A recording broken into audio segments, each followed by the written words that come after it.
You know, when you find somebody that enjoys post-apocalyptic books as much as you do, you know, you got to talk to them. And that's today's guest. And as we get talking, we find out we got a lot in common. But, you know, as always, I got a handful of things I want to throw at you before we get started. This is one of two different types of formats that I have with inside the show. It's 60 to 90 minutes long, got a guest on, and we go in all sorts of crazy directions and conversations, interest, thoughts, theories, all sorts of good stuff. On opposite weeks, I have what I call B-Raw Bites. They're 10 to 15 minutes long, and just me and this microphone spitting things at you that I think you should hear, and whatever's in my heart and on my mind. And all of that stuff you can find, and everything else you want to know about the show is on my website, brawpodcast.com. Newsletter, merch, blogs, all sorts of great stuff. Check that out, brawpodcast.com. So everything that you see on this platform and project, I do. I'm a one-man band, so if it's got my logo on it, I created it and did all that good stuff, which I love to do, and the feedback from y'all is amazing. So much love going out for that. So what I'm asking you for is a little bit of help. Don't cost you any money, just a few minutes of your time. Whatever platform that you're listening to this on, go over there, hit 5 stars, write a review, tell a friend or 7. Whatever you need to do to pass this along would be much appreciated. And speaking of help, I can't go any further without mentioning the 2 companies that I've been working with for a long time, and I use their product, both of them, on the regular. First up is reshaped. I just put a post up, and these guys make great CBD products. And I just put a post up. I got just punched in the face with this ear infection, and it was killing my sleep at night, and that is not cool. And for years, I've been using the 1,000 milligram tinctures to help me sleep when I need it. And boy, did that come in handy. So if you want to chill out and help get some sleep, 1,000 milligram tincture. So all that CBD product that you're getting from the gas station or head shop or the drugstore, throw that shit right in the trash. Check out reshaped. Link is in the show notes. Use a code word TABLE50 and you're going to get 50% off your entire order. Showing you some love for showing us some love. And of course, Craig and the crew over at High Speed Daddy, these guys, awesome product and phenomenal customer service. But again, using this product for a long time and on the regular. I got a backpack and lunch boxes and all sorts of stuff. If you're looking for that, this is the place to be. And a quick story, the diaper bag we use, on all our adventures. When I make posts about it, I always use the theme song to Indiana Jones, Dun, dun, dun, dun, dun, dun, dun. And my wife put in the calendar that we were going to go see this local orchestra play. She's got some friends that play in the music. And as we're watching it, you'll never guess what song they started playing. Yep, Indiana Jones. It was awesome. And you know how music is. It moves you in many ways. But man, did that move me. So it was really cool. We go on a lot of adventures, and Craig and his product over at High Speed Daddy keep us going and carry everything we need. So check those guys out. And make sure on both these products, the crew over at reshaped and Craig and his guys, make sure you give them shit for me when you get over there. It would be great. All right, man. Jeff and I, like I said, we met through this mutual interest of an author named Mark Tufo, and I'll put the link in the show notes, but we get into it in the show. He writes these crazy post-apocalyptic books. But as Jeff and I got talking, man, I realized that we got a lot in common. He's down-to-earth, blue-collar dude, truck driver like myself. Some crazy stuff we've done in our past, and our current women in our life has definitely made us better men. And then he's got this story about slot machines being Skynet. But I'm going to let him tell that one. I'm going to let him tell you that one. All right, man, let's get to it. It's public knowledge, man. It's public knowledge. Yeah, that's right? It says we're live, but I'm recording. It'll come out later date. 3 ex. Wait a minute. Hold on. Let's back up for a second. 3 ex-wives? 3 ex-wives. I got married young, my 20s. We got pregnant, so I wanted to do right. Didn't work out, of course, and then jumped into a relationship soon after, and she needed health insurance. So we said, this might be a good idea. No, not a good idea. And then, dated around for a little bit after her and I didn't work out, obviously. And ended up reconnecting with an old friend from high school. And we were married within a year. And pregnant right after the wedding, and that's where I got my 11-year-old. So everything happens for a reason, I believe, in my life. The universe, universe gives you what you need and what you want, and I got my 2 daughters out of it. So can't complain. I can complain because kids can be assholes sometimes, but been the love of my life. Nobody, you can, like, when somebody says, when I'm walking around, I go, "How's it going?" They're like, "Well, doesn't they'll say like, no use complaining." I go, "I don't fucking want to hear about it anyway." Exactly. No one's gonna listen, so why bother? Yeah, I didn't ask you, bitch. I'm not here to be your therapist, But my first marriage, I was married. This is my second marriage, and my good buddy. We've been buddies. We figured it out not too long ago. We've been buddies like 34 years, and he goes, "Marriage is like pancakes. You usually fuck up the first one." Mm-hmm. So yeah, but yeah, I'm a learn by doing kind of guy. So yeah, the more I do it, the better I get at it. And me and my girl now, we call each other, I call her my wife, but we've been together for like 7 years. She's my best friend, and we don't want to screw it up by getting married, so we never will. Has she been married before? She was, yeah. Right. Yeah, she was married, and so it's just when we turn 60, 65 and we need, legal reasons and shit like that to be able to divide stuff up so kids don't fight about stuff. We'll take care of that afterwards. But yeah. For right now, nope. No, we're good. So when my wife and I been together about a decade, just shy of a decade, and when we were together, she was married before too as well. And we got talking about it, and it's like, man, big deal. You got a ring and a piece of paper. We're pretty much married, right? At the time. I got to tell you, man, once I put that ring on, and the next couple days, we get back we didn't go on a honeymoon right away. Like, I don't wear any jewelry. I don't. No jewelry. Well, I wear a wedding ring now, but so then I'm at my desk because at the time I had the video company, and I would do something and my ring would clang, like it hit something, and I go, "Ooh, hey, oh shit, it's real. It's real." Game on. It did bring a little elevated emotion to it for sure. I did feel a lot different once we were married.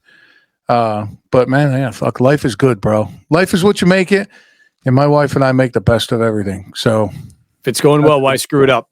That's it. Yeah. So we're just going to keep going down the road. Where are you hailing from, bud? Massachusetts. So a little town just south of Worcester. Worcester. I thought I heard an accent in there. Yeah, it comes and goes depending upon my mood. If I'm doing official things, I lose it. But if I'm just shooting the shit, talking with people, it'll come out. It'll come out. I'm proud of it. I went to broadcasting school, and that's the one thing they try to beat out of you. I'm like, we're in Boston broadcasting school. We're going on Boston radio. Why would we lose our Boston accents? The people from the South don't lose their Southern accents when they're on Southern radio or TV, So, but now with, Matt Damon and Ben Affleck, it's a wicked piss of accent now. Yeah. I was going to say everybody likes. You had you were cool with a Boston accent before it was cool, right? Exactly. That's how I roll. Now, what do you do for a living? Truck driver. No shit. Me too. Bro. Yeah. Truck driver. I've been, I tried to get desk jobs for a while to get off the road and realized I'm just not made out to sit at a desk for 8 hours a day. You're constantly looking at the clock. You get a 15-minute break when they tell you get a half an hour lunch when they tell you. It's like, no. Nope. So ever since I've been in my 20s, I drove buses for a little while, and then I went to work for Comcast doing cable install and troubleshooting and all that shit for a while. And I've always been on the road. So now I deliver batteries all day long up and down New England. Good for you, dude. Yeah. I'm a road dog as well. Nice. I drive a 17-foot work truck. It's basically a rolling workshop. And I work for U-Haul, and I have a territory here in New Jersey, and I'm on the road all day, every day. I got a 10-wheeler. I just drive straight truck. I won't go get my A. I don't want to. You want to get a CDL? I have a CDL. I have CDL with Class B, passenger endorsement. I have everything but an A. I just don't want it. I don't want to drive an A truck. I don't want to, the whole, when you turn the wheel to back up, it's the opposite direction. Yeah. I don't want to deal with that. I'm happy with where I am. The money I make is equivalent. It's, it supports us, and not supports us. I mean, she supports us, but it pays bills, and it does what I need it to do. What hey man, you married a sugar mama too? Yeah. Oh yeah. And she'll tell you that first off. She's a nursing director. She's incredible. She's brilliant. She's one of the smartest people I've ever met in my entire life. And don't tell her this, but she's, I'm definitely dating up on this one. Dude, I'm right there with you. I am, yeah. Don't talk about that.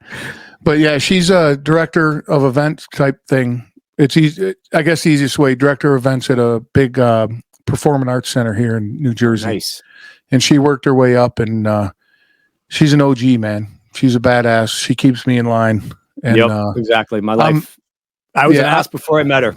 I was even an ass during when I met her a little bit, and she's made me a better person. And it's funny, even my ex-wife, my first ex-wife, when my daughter was having her baby, we kind of reconciled, and we're like, all right, we got to put all this shit aside for the sake of our daughter and our granddaughter.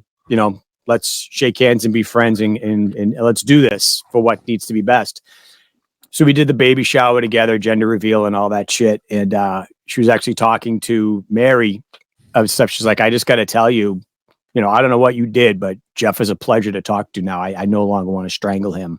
And, it's like, yeah, you made me a better person. I'm not an ass no more.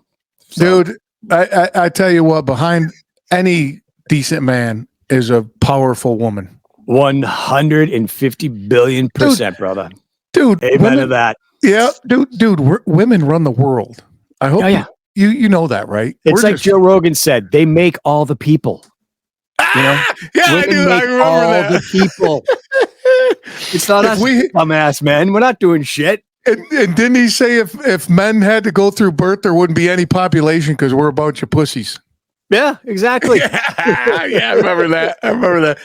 And it just amazes me that a creature like that can exist and handle the stuff that she handles. And and then here I am just dragging my knuckles around, being like, "Do you need a jar open? Yeah. Do you need the car loaded? I can handle that." We're here to kill bugs and reach the top shelf. That's it. my job, dude. I am. Yeah, I definitely married above my station for sure. But yeah, she loves me, and I love her to death. And we have a 2.5-year-old toddler that is just a amazing little dude. Awesome. And and she when I met her, she was a competitive triathlete, and she kept that up for many, many years. And I like being in the gym. I'm a self-proclaimed gym rat. Mm-hmm. So our son his constitution to begin with is pretty solid. He's great, awesome. Congratulations. Thanks, man. Physically he's a specimen already at 2.5, Awesome. But we, it's good, man. Family is just, you gotta have it, dude. I know I hear people say, "Oh, I love being single," and this, that, and the other. And I'm like, do you really, when you're laying in bed at night, staring at the ceiling, and you're in a queen size bed by yourself, and there's no warm body next to you? Mm-hmm. I mean, come on, man. Yeah, you can't. Yeah. You can't. I thought I did it at some point in my life, and I just realized, like, no. No. Don't ever want to do it again. And I see what's out there, and it's freaking scary. Yeah. If you like, I'll obviously I can only speak for myself. If I think like, because you're married for somebody for 10 years, you go up and down through the relationship, and together 10 years. So she listens, so I don't want to. And you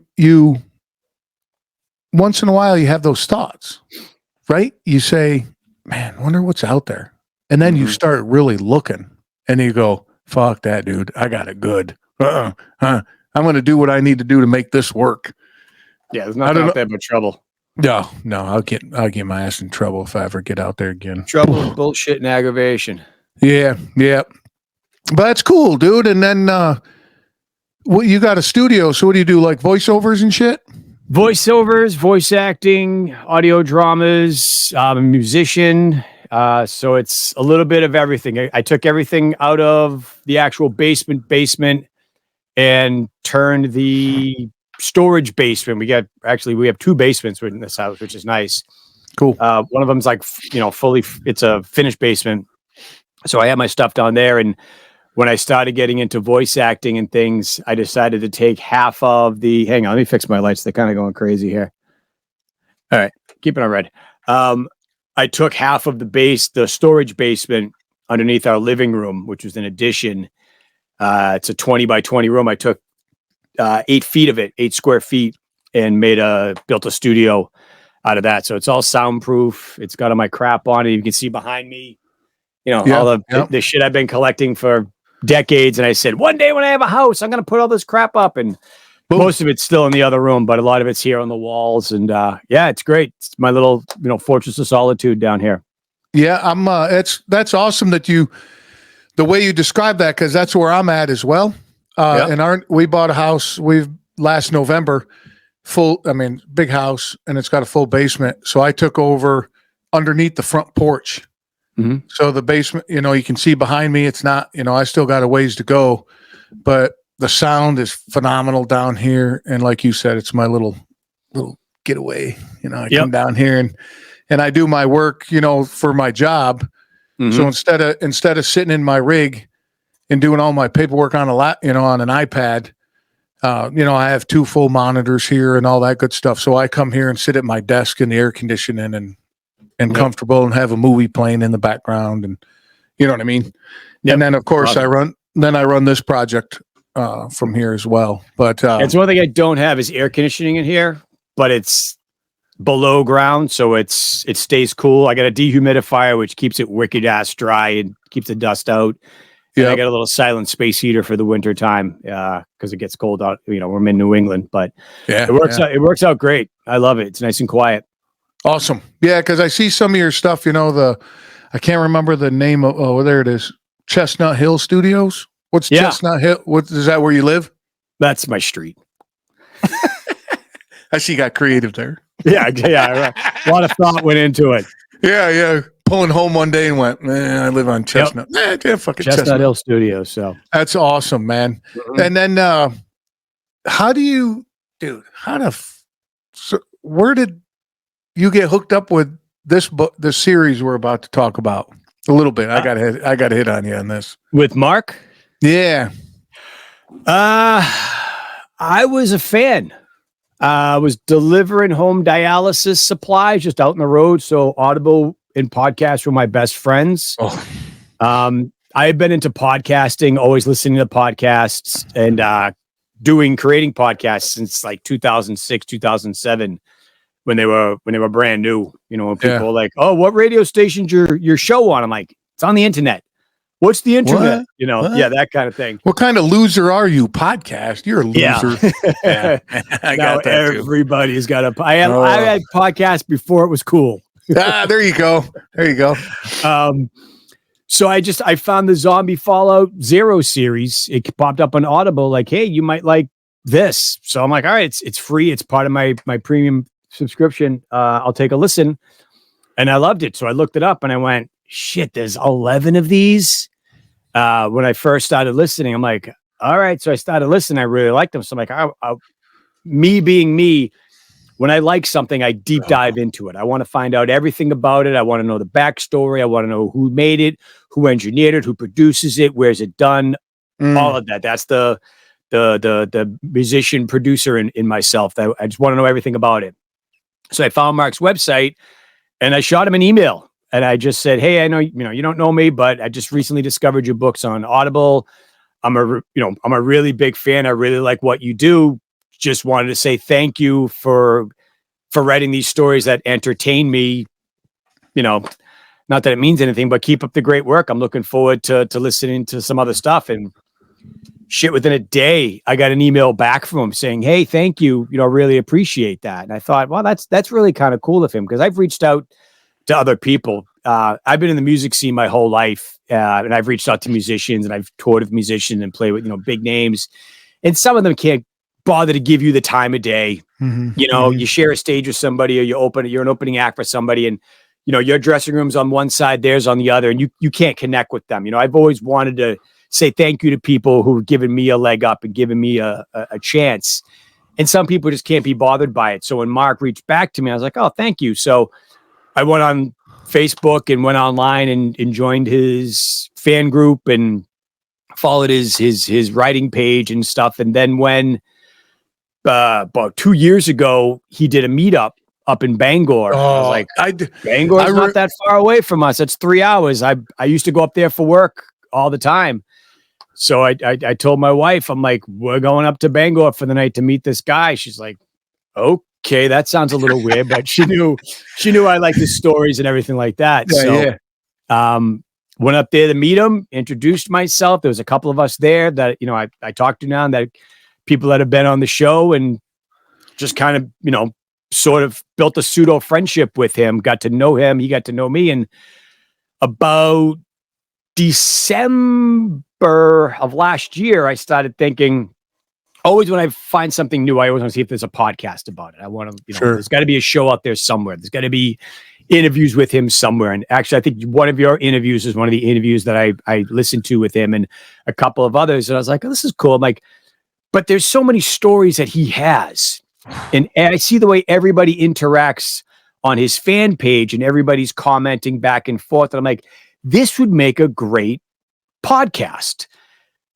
Have people come on and just like a book club. We just sit around and talk about the books. And that's what the first couple of episodes was just kind of a melting pot of stuff. But I reached out to him. I said, hey, you got 10 minutes to hear me out on this. So I gave him a call and we talked, and he's like, do you really think anybody would want to listen to a whole podcast about me? And I said, dude, cut the humble New England Boston bullshit. You're friggin' popular. Yes.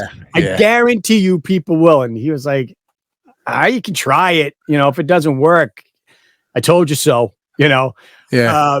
So I think February, I looked for names. What was I going to call it? What was I going to do with it? And then I came up with Chronicles of Michael Talbot, because he's always journaling. Well, and Chronicles sounded better than the journaling of Michael Talbot. So I did that, created the Facebook page, got the URL and all that shit to do everything, and did the first episode and just reached out to a group of fans, and they all came on, and Mark actually jumped on the first episode. And, you know, it's not what the show is now. It's a little more structured where we're going book by book now, but it was just, we jumped on and we started talking about one subject. I want to talk about Indian Hill because that was his first book.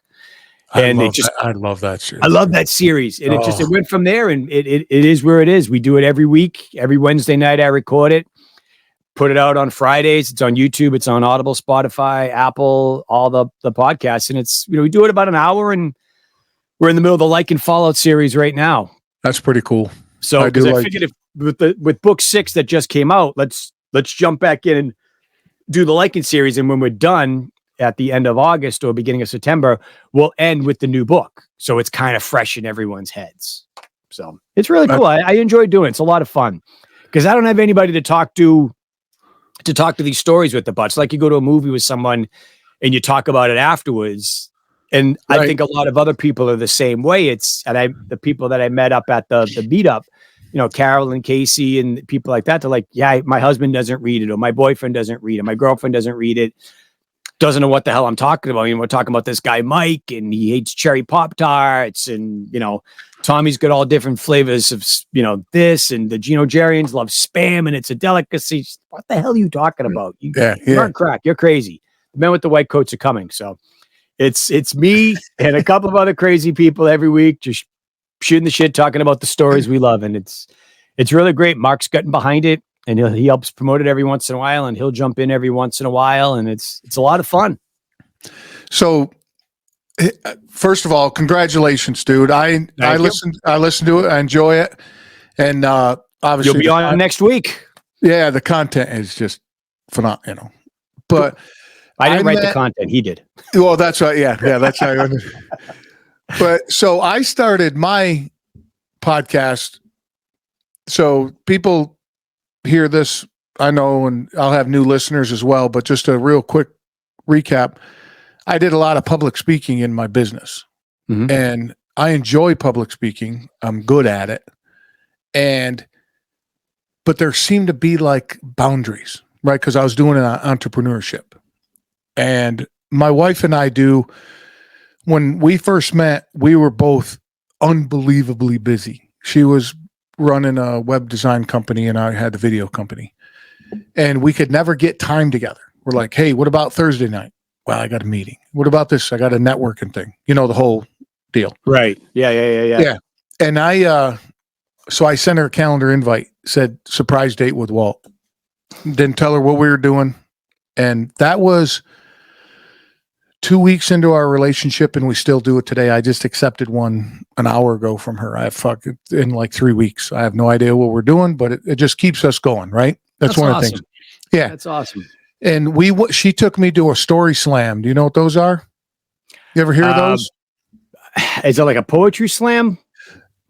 Probably. So what you do is you go in and you listen to people get up there for 5 minutes and it's timed. You got 5 minutes to tell a story, and they usually have a topic, right? So we enjoy those. So it's like an open mic for musicians, but a little more structured. Yeah. And more specific, structured to where, hey man, you're here to tell a story about family vacations, you know, right? And she took me to one on a surprise date, and I was like, oh, that's cool, man. We're hanging out and listening to them. It's cool. You know, you got good people, and then you got some you're like, what the fuck? And all of a sudden they call her name, and I go, oh, you're going to tell a story? She's like, no, you're going to tell one, and that's the surprise. And I was like, shit. Hold my beer. I got this. Right? So I went up and I told a story, and it was so liberating, dude. Jeff, it was so liberating because now you could go in any direction. You're not stuck in any format, right? So then I started Walt's Kitchen Table podcast, and that was from me growing up.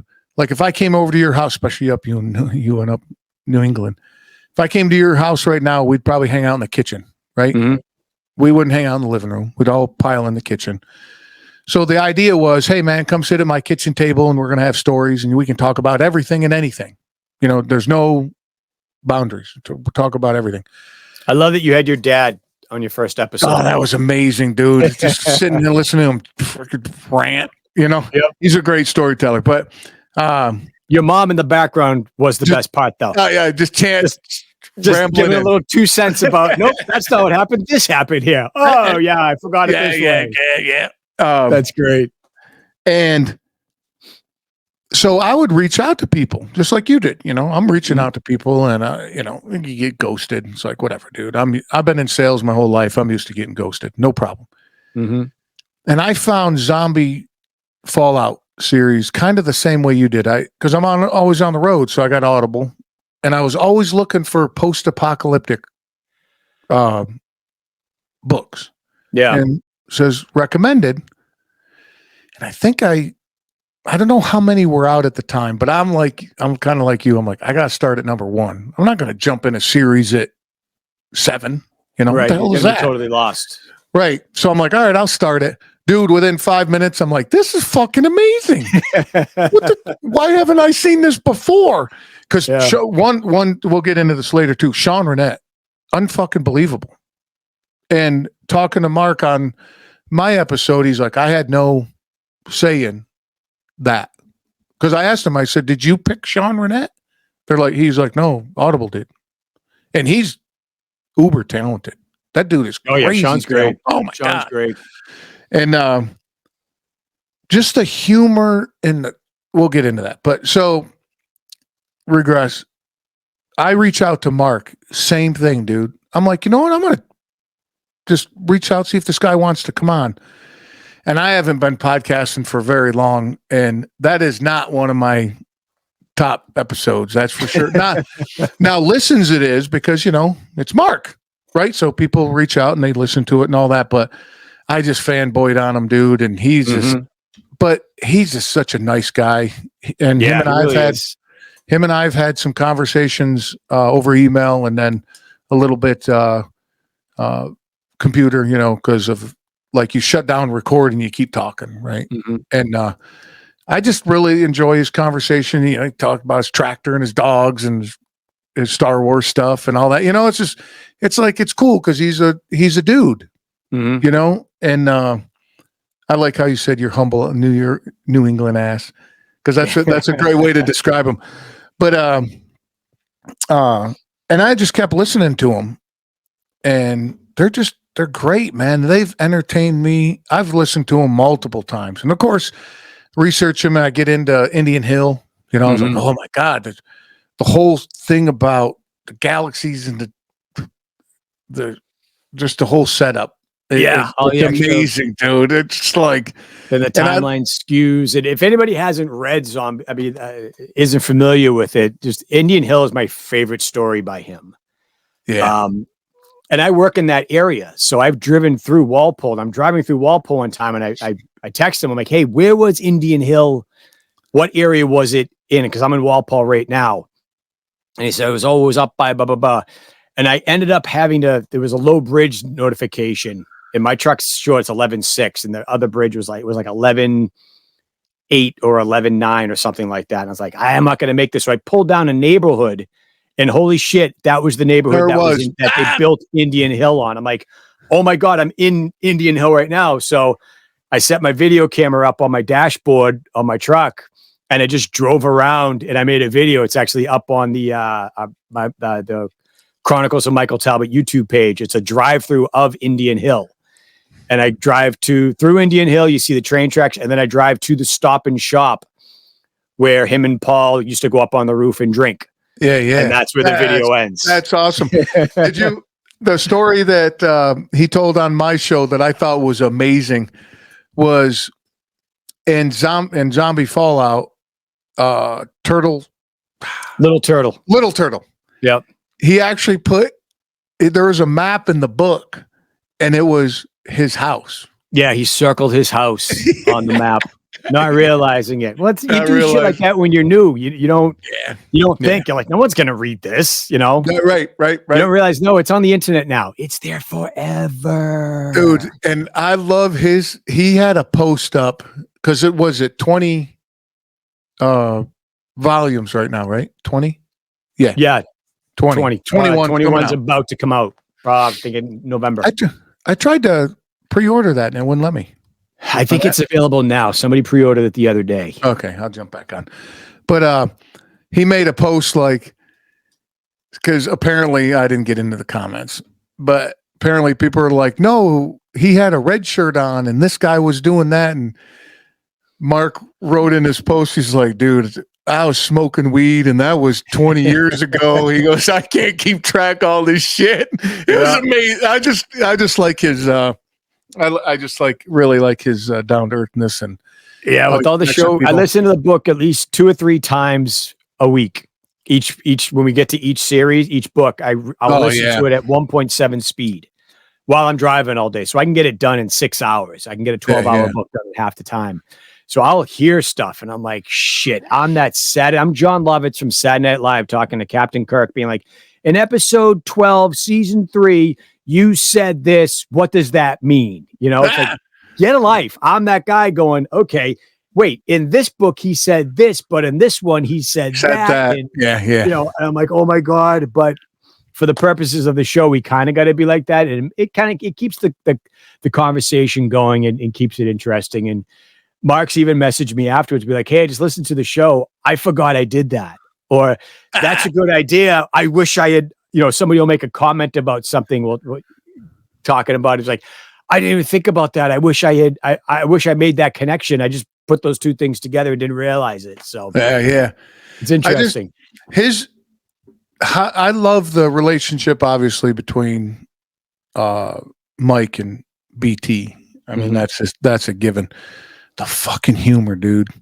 But I listened to a lot of post-apocalyptic books prior. I just now timing with some podcasts I like to listen to and some other audiobooks I enjoy. I had to cut down on some stuff. So, but the way he talks about needing socks and that kind of thing. You know, a lot of these post-apocalyptic books don't get that detailed. They think that, hey man, I got unlimited ammo and I'm not even going to break a sweat and I'm going to kill all these zombies.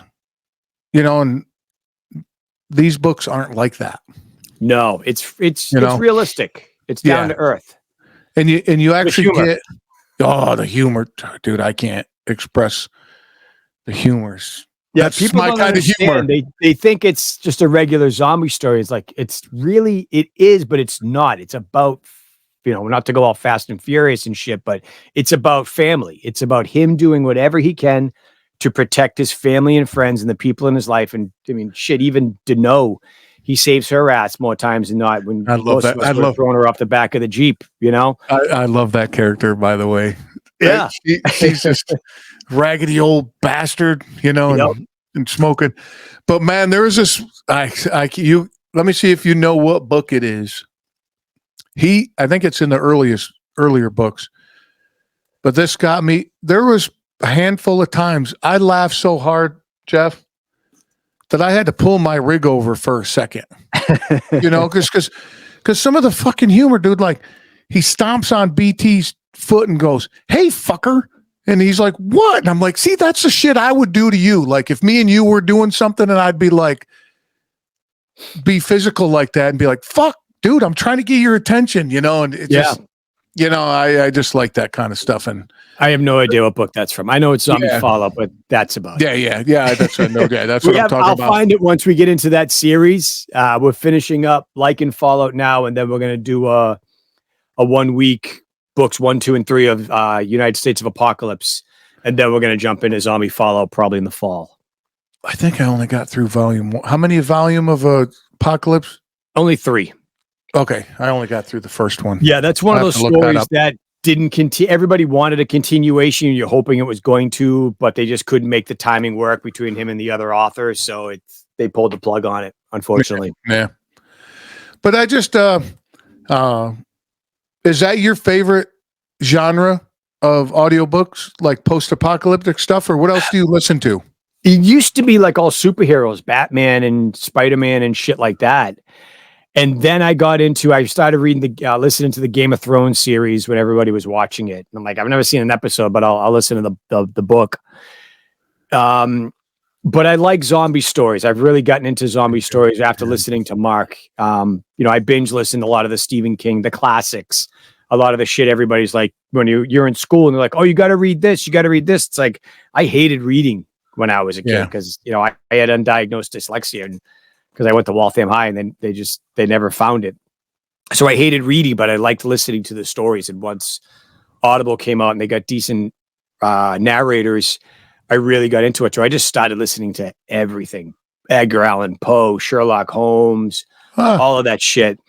So once I found the Zombie Fallout series, I started you get recommendations. So I started listening to other zombie series, and Mark's made a couple of recommendations off of his page. So I'm kind of in between Mark stuff. I'm listening to the Helldivers series. Nicholas, I'm drawing a blank on his name. I just started following him on Facebook. Really good stories. I really like them, but it's post-apocalyptic. The world's gone to hell, and you know we now live in the sky in giant blimps. And you know, world's full of monsters, and the Helldivers have to skydive into hell to get helium bladders for the, you know, so civilization can survive. Yeah, it's really good. It's very clever. And I was just going to say, that's kind of a cool Nicholas Salisbury.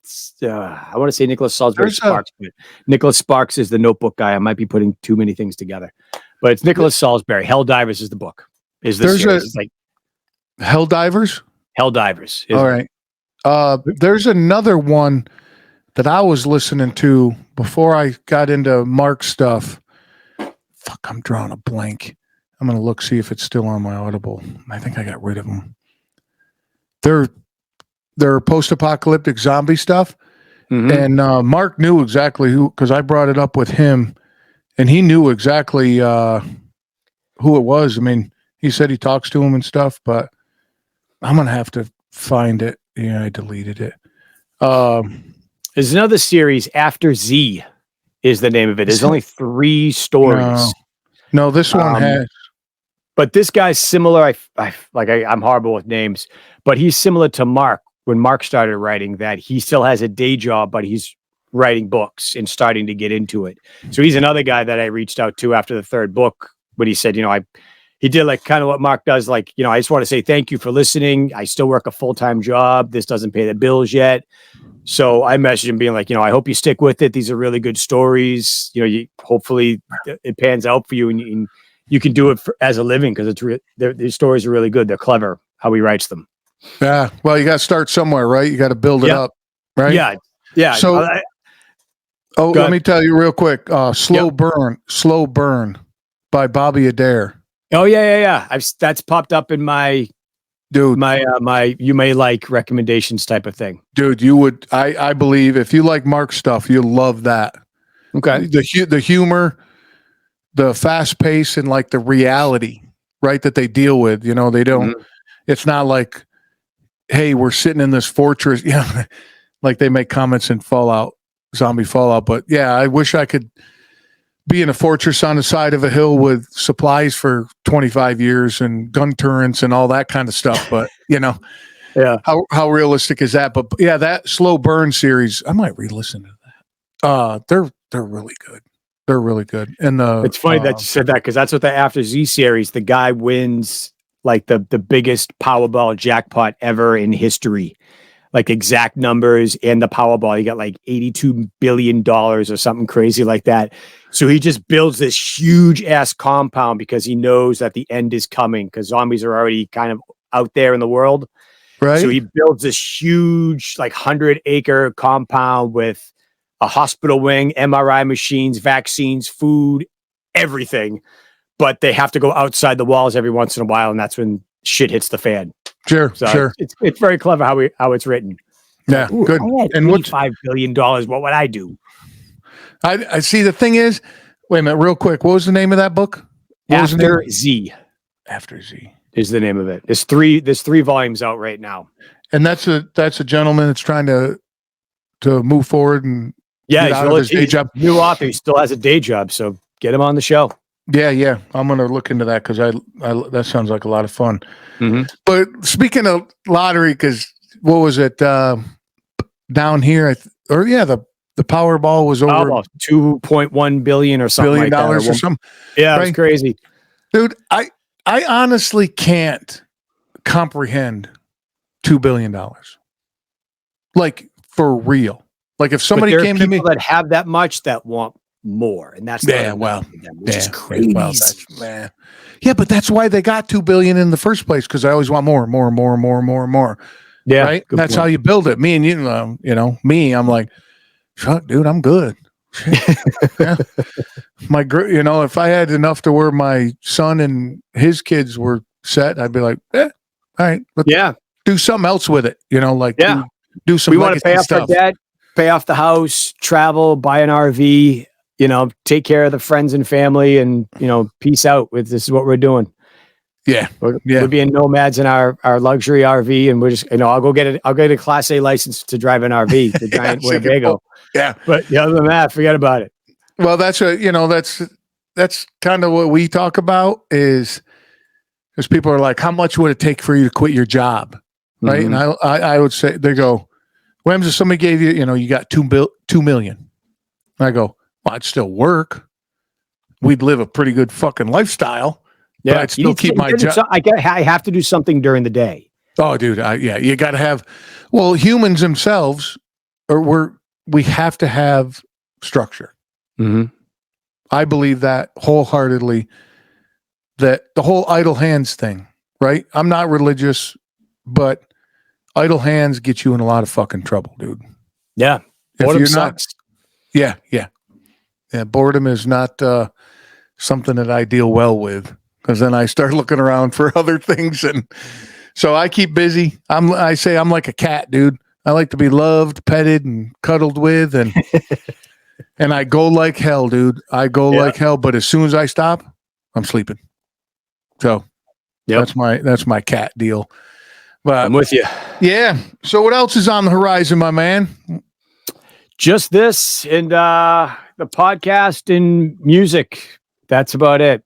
those are my hobbies, and vacationing, with the missus, and just enjoying life. Life is short. I lost my mom suddenly. She died of an epileptic seizure in her sleep. She was supposed to pick up my daughter one day, and she just never showed up. And we were like, "Where's mom?"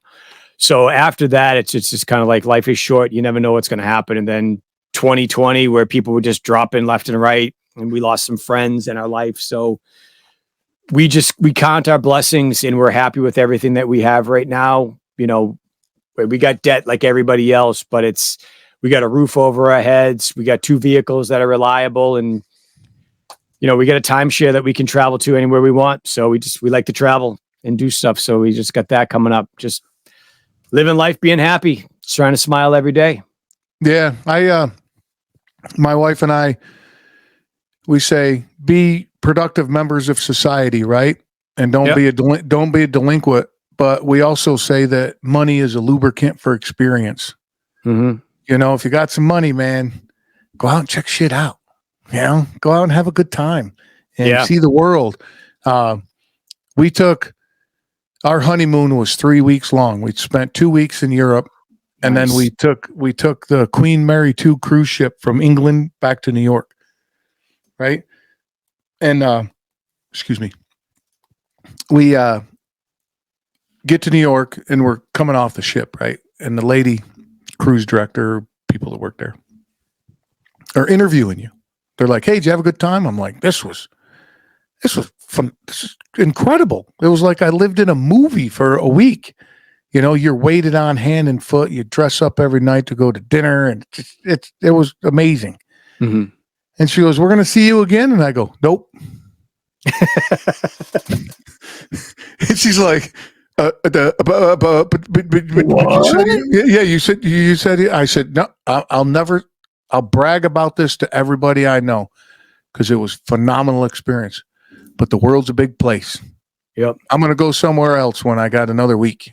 So that's kind of the way we look at it. We never really go to the same place.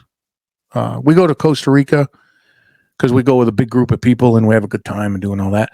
But other than that, we never go to the same place twice. Come on, man. Go see something else. Go do something else. So we get our favorite places that we love to go to. But we do something different each time we go there. Okay. Sure. Now you're getting a different experience, right? So now you have the comfort knowing where you're going, and you have a comfort that, hey, man, this is where we're going to stay. Hey, we got a favorite little restaurant over there. But hey, let's go do this today because we haven't done that yet. Man, exactly. Yeah, that's what we do all the time. Oh, so. Great mixture, dude. Great mixture. Mm-hmm. And so that's the way we live life too, man. Just enjoying it, be thankful for what we got, and keep motoring along. Precisely. So, you never know. It could end tomorrow. Sad. It's a horrible way to think. But if you're always looking forward and not, you're not looking in your rearview mirror, if you're always looking ahead, there's always something else out there that you can do. And I know that if something happens, we can say that we did it. We didn't wait and say, "Oh, we'll wait for next." I mean, there are things obviously you book a year in advance or whatever, but it's, each weekend it's, what do you want to do this weekend? Let's travel. Let's go someplace.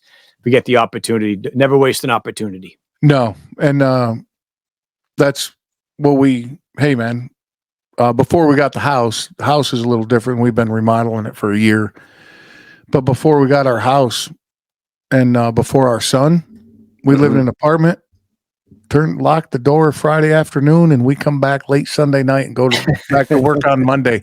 And we're gone every weekend, just doing something else. And we try to do the same with our son now. I like to give him experience and take him places, and being 2 years old, a little over 2, I don't know how much of it he retains, but I feel that it builds character with him as he's growing and he'll remember it. Yeah. When we were kids, my parents had a group of friends that they all went camping every weekend in the summertime. And I remember those memories. Yeah. Of doing that. And we stopped when I was 6, when my younger sister was born. My mother was like, "I'm not going to be pregnant in a camper in the summertime." Not happening. Yeah. So it's funny that we always talk about that. And my parents had photo albums and all these groups of friends and stuff. And fast forward, when Mary got her new job, she was a job that she worked at before and she left, and we were down in Florida and she got a phone call. Woman called and said, "Hey, would you ever think about coming back? So-and-so isn't here anymore. The higher ups, everything's changed. It'll be a lot better."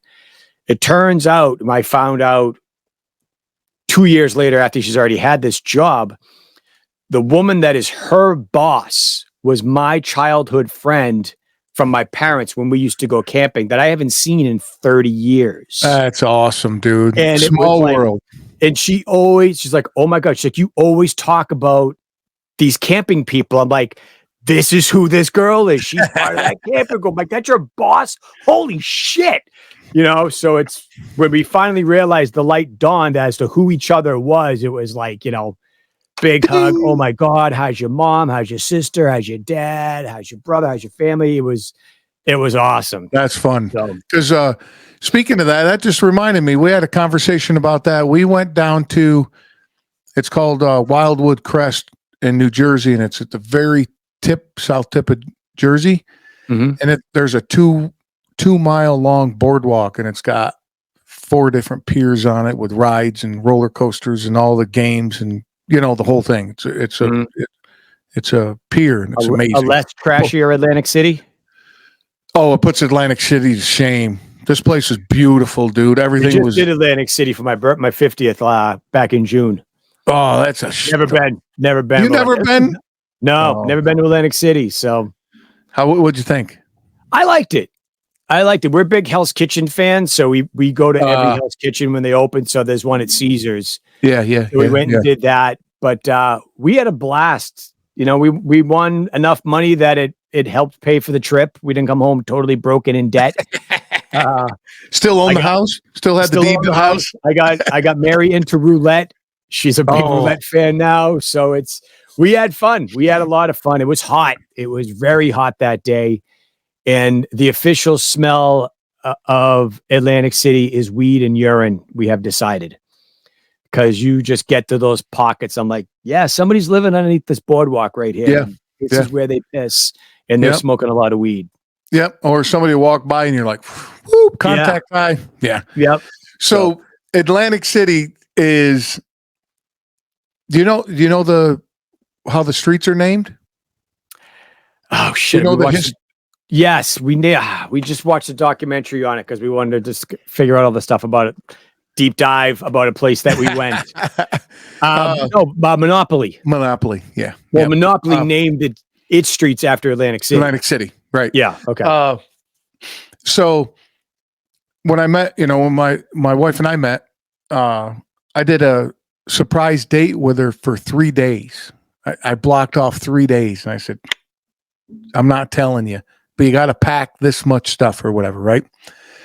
So we go flying down to Atlantic City. Of course, she figures it out pretty quick. But I had, I don't know what kind of music you listen to, but you're a music guy. The guy from Stain, Aaron Lewis. Yep. Had a concert of his going down there. So, and you brought up roulette, and that's what made me think of this story. My wife is not a gambler. Mm-hmm. I am a gambler. I enjoy playing poker, and I play a lot of cards. And so we get down to Atlantic City. And she goes, "What's that game with the wheel and the ball spins around?" And I'm like, "It's fucking roulette, right?" And she's like, "Yeah." And I said, "Okay, let's go play." So we each give the guy $100, and he gives us $1 chips. And I think you had to put $4 or $3 on a thing. You couldn't just put $1, right? Right. So I basically vomit all my chips all over the place, and I lose them quick because that's just fuck, dude. And my wife strategically places all these little things, and when she's winning, and the guy is coloring her up as he's giving her chips, giving her $5 chips and $10 chips. She's not paying attention. She's just paying attention where she's putting this shit. She keeps fucking winning. And the guy's looking at me, and I go, doing the whole, don't say nothing. So, she started with a pile of $100, $1 chips, right? So as the guy is coloring them up, I'm bringing them around, keeping them the same height, but I'm pushing her to the $1 chips and I'm keeping the bigger chips in the back, right? And I'm just sitting there and the guy's looking at me. And again, I'm like, shut the fuck up, dude, you know? And she's like, oh, I'm bored. And I go, okay, just use these right here and then we'll go. And she uses them and of course she fucking wins, right? And she goes, okay, I'm done. I said, okay. She goes, well, what do I do? I go, you push this pile to the dealer and you say, could you color me up, please? She does, you know, she's all polite. And the guy colors her up and only gives her black chips, right? And she's like, well, how's this? Yeah, how's this work? I had all these chips and I only have these. And I go, okay, but see these 4 different colored chips? She goes, yeah. I go, give them to him. She goes, for what? I go, a tip. She goes, oh, okay, here you go. And the guy's like, eyes get big, you know? And she goes, now what? I go, you take them to let's go to the cashier. She goes to the cashier. And I said, just give them to them and they'll give you money. And the cashier takes them and does her thing. And she takes out a fucking stack of $100 bills and goes, slapping them down. Yeah, exactly. She's going, and she's my girlfriend at the time. She's like, what's going on? I go, that's what you've won. She's like, what? She won like $1,200, dude. It was fucking insane. She likes roulette. Right. And then like years later, we go to, oh, by the way, the Aaron Lewis concert. Phenomenal. It was fucking. Is it just him playing acoustic? Dude, I'm pointing at my. I always thought that was boring as hell, but maybe I'm probably wrong. Well, the other. And he's a local guy from up here. Is he? I didn't know that. I think so. I think he's a Boston guy. I was barbecued at the time. I was fucking high as a motherfucker. But he comes out. He played for just over 2 hours, and I think the band played 4 songs with him. Oh, wow. At the beginning, right? So I'm like, oh, it's amazing. We're drinking. We're having a good time. And then there's like some lights going on, and then you see him like get on a stool. I'm like, cool, dude. I think this is amazing because I love acoustic like that. And he played for over 90 minutes, and he went from one song to the next. And he was going from his song to Turn the Page to Don't Stop Believing. And he was just rolling them right all together. And I'm like, it was a great show. Awesome show. But years later, I meet a friend of mine out in Vegas to go to the Kid Rock concert. Mm-hmm. And my girlfriend, my wife, she's like, oh, let's do that roulette thing again. I'm like, okay. So she puts $100 down and then she instantly gets bored. Right. And she's like, I want to cash out. They give her like $45 back. And she's like, wait a minute. This is not how this worked the last time. it was funny, man. That's called beginner's luck, honey. Yeah. She not always like this. Sometimes, most of the time you go home poor. Yeah. I go, see all these lights and stuff? They have to be paid by somebody. Mm-hmm. These are not paid by winners. But she is not a gambler. She just can't. She don't even like being in a casino. But they're not as loud as they used to be no more. They turned all the machines down. It's some casinos are quiet. I don't like it. If I get to a slot machine, I turn the volume all the way up. Oh, like I want to hear this shit. I want to hear the sound. Yeah. This is the sound of a casino. I'm old school. When Foxwoods on Mohegan Sun opened up here, they saw the girl pushing the trolley. You get the cups with the coins in it. You're dropping them in. And you're making the noise. Oh, that's the best. Hit it. Like that's the noise. That's the best. Yeah. My sister would throw in $100 bill. She'd lose 10 and she'd hit cash out and be like, I won. And they would just start spitting out coins and people would think she won and realize she's just making change. It's a change. But, clunk, clunk, clunk, clunk, clunk, clunk, clunk, clunk, clunk, clunk. Cash out. I love it. I love it. Now the machines do that, but it makes the noise as it's spitting out the ticket. Yeah. It's not the same. I get, it's more effective that way, but what are you going to do? Yeah, it's the experience, right? Going back to experience. And so we were out in Vegas. My good buddy watched a show on, you ever see that Bar Rescue where that guy goes into... I hate that show. Yeah. Apparently there was one for a while that was Casino Rescue. So the guy would go in and, save your casino. Apparently. I don't fucking know. It's all staged. Yeah, of course. Yeah. Hey, what? That's reality TV, dude. What are you talking about? Yeah, I'll tell you a story about that when you finish yours. So between poker tournaments, we're sitting there talking, and he goes, "Hey, man, I watched this show. Let me show you what I learned." I go, "Okay, cool." So we're walking to this slot machine, and he goes, "First of all, do you know why the rug is god awful in a casino?" And I'm like, So you look up. So you look up, right? Mm-hmm. And other things, right? To keep your eyes on the slot machines. So we get to the slot machine. I put $20 in, and he goes, okay, go. And we were talking, and we weren't going in because we were talking for a long time about each. So I'd hit spin, max bet, spin. Let's ease a conversation. Max bet was 4 quarters, $1. Boop, ding, brrr, ding. And it says that I won 25 cents. That fucking machine lit up like I won the lottery, dude. Yeah. And he goes, look at this. This is all the psychobabble bullshit that they're pumping into you. You think you just won some. You just lost 75 cents. Yeah. But it keeps your what do they call that? Endorphins. Yep. That's why the penny machines are so popular. But they don't pay you dick. You get nothing for those. The penny machines.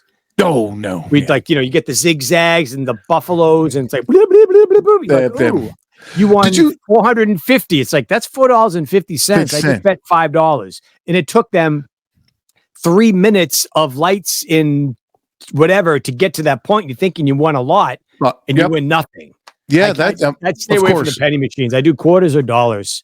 Yeah, but even the quarters and dollars, because I was doing the quarter one. They all do the same thing. They act like any payout at all. They act like you just won fucking $1 million, right? Every kid wins a trophy. Yeah. Oh, that's a good way to. Oh, I like that. But have you seen the new thing with the slot machines? What people do? No, possibly. I don't know what you're talking about, dude. So I went down to a poker tournament, and I register for it because it's known to sell out, a local casino here. So you got to get there early, get your seat, right? Mm-hmm. I'm like, all right, I'll go get a drink, hang out for a minute, use the pissa, whatever. So I'm walking across the casino floor, and people are standing up in front of the slot machine, and they're like doing a voodoo thing, like on the screen. They're like rubbing their hands on the screen and going, ooh, ooh. And then they hit fucking spin. And I'm like, so I see it once. I'm like, all right, well, fuck, whatever, dude. I mean, I get it. You're superstitious. Cool. And I see it again and again and again and again. And I was like, so I asked the security. Yeah. So in this specific casino, when you go in the food court, you got to pass a security check, because you can come in from outside to the food court underage, right? So and then you got to come back. I go, dude, what the fuck? What is that? He's like, dude, that just started like a couple weeks ago. He goes, everybody's doing it. I go, does it help? He goes, helps the casino sales. And I went, enough said, dude. Yep. Crazy, dude. Anyway. Yeah, there's no rhyme or reason to those machines. It's all computerized. I'll never put my card in a machine either, because my view on that is, you get free stuff, but they track how much you win, how much you lose. And they can tell if, they give you a little bit that you're not going to cash out, that you're going to keep going. It remembers everything you do. The slot machines are Skynet.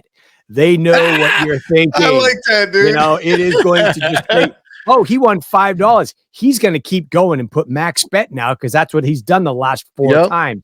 That's what the Facebook algorithm tells you. And that's what that little player's card gives you. But the more you lose, the more they give you free shit. So, but I'd rather just pay for the shit, so it's not free. So I'm not losing as much money at the machines.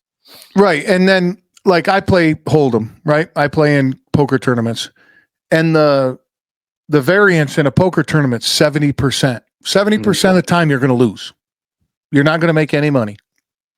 And I use it for entertainment. And when I kind of got this attitude with it, I was out in Colorado, and it was easy for me to fly to Vegas from Colorado. And I could sit at a poker table if things go well, if I keep my head on me and play well. For $250, I could play for 12, 15 hours in a tournament. It's a long time. Yeah, but look at the ROI. Where else are you going to get entertainment doing something that you really love doing? True. Can you get up to go pee when you do that? Yeah. You can get up. Yeah, you can get up from a tournament. You can step away. Yeah. But they have breaks every hour, every 2 hours, depending on the format. You get like a 20-minute break. That's good. So yeah. So when I got the attitude of, okay, I could play for, just to make the math easy, I could play for 10 hours for $250. Where else in Vegas am I going to be entertained for 10 hours for $250? And possibly make my money back. And then there's then there's the variance of being able to make a little money, right? Yeah. So you gamble a lot, or you like playing? No, I'm a slot machine roulette kind of guy. All right. I don't play poker. I can't add fast enough to play blackjack. I'd get beaten up at a blackjack table. We tried to learn how to play craps, and some guy really sat us down and said, "Here, watch me play. This is how you do it." And we just both went, "What?" Mind blown. We'll stick with roulette for right now. Black 1 through 5, that kind of shit. Yeah. Keep it simple and just be entertained, right? Yeah. Have fun. That's it. And that's what people. The last poker tournament I was in, there's 170 something people, and it's not going for 20 minutes. And the guy's like, "Hey man, wonder what the payout is." I'm like, "Dude, this fucking tournament's going to go for 17 hours. Why are you even worried about the payout at this point?" Only 9 people at the top get paid out. What the fuck? You got a long road, bud. But yeah, that's just people's attitude like that. It's just interesting, right, to hear that. And when my wife and I were traveling a lot, and we still have the same attitude, like no matter where we went in the world, I found a poker game, and it just made a lot of fun for me. I've been in some crazy fucking places playing cards, and some really beautiful places. London was amazing. Germany was cool because it was an underground game. The boat was a fucking joke, but yeah, I like the casino look and feel and all that, but for a little while, man, you gotta get away from that. Mm-hmm. That can fry your nerves after a while, all that noise and energy. And well, that's why they turn the machines down now. Do they really? I didn't even notice that. Notice next time you're in the slot machines, it's quiet. It's very quiet. Dude, I remember back in the day, you couldn't hear anything. No, you couldn't even hear yourself think. You'd be like, I'd be right next to you and I'd be like, "Hey, dude, so we're going to go over to this bar." And you're like, "Okay." Yeah, no, you can have a full conversation I'll be on one machine and, Mary will be on the other, and we'll be able to talk back and forth with each other. It's very, very quiet now. All right. Well, yeah. I don't spend. In our grandparents' Vegas no more. Dude, ain't that the truth? I like the old school Vegas, man. You been to Vegas? You been to Vegas? Yeah, we got a Westgate timeshare, so we can go out to Vegas. We're actually going back out there this year. They got a resort out in Vegas too. They bought the Hilton International, so we stay out there, which is great because we're huge Elvis fans, and that's where he did his residency. That's going to be Vegas, cool. He did the International, and that's what this hotel is. So they still have some of the stuff up there. Like you can still go tour his old suite that he had, and you can go to the stage. The stage has been changed, but there's a spot on the stage where they still have the original flooring, and it says the king stood here before every show and checked himself in the mirror. And there's still, a spot right there where you can go look at that. It's kind of unofficial tours that they do back there. It's really fun. I love shit like that. I would go do stuff like that all day long, no matter where we go. And my wife likes it too. So we enjoy history, and you're like, "Oh my God, this dude stood right here. Yeah. Yeah. It's a lot of fun. They still got Elvis's old dressing room and stuff. It's, it's just a door. It's now storage or whatever, but it says Elvis's dressing room. So he would get dressed there. He'd walk from there through the casino with his entourage and go to the music hall and do his shows. It's a lot of fun. Yeah, that's going to be cool. And what's that? Later this year, you said?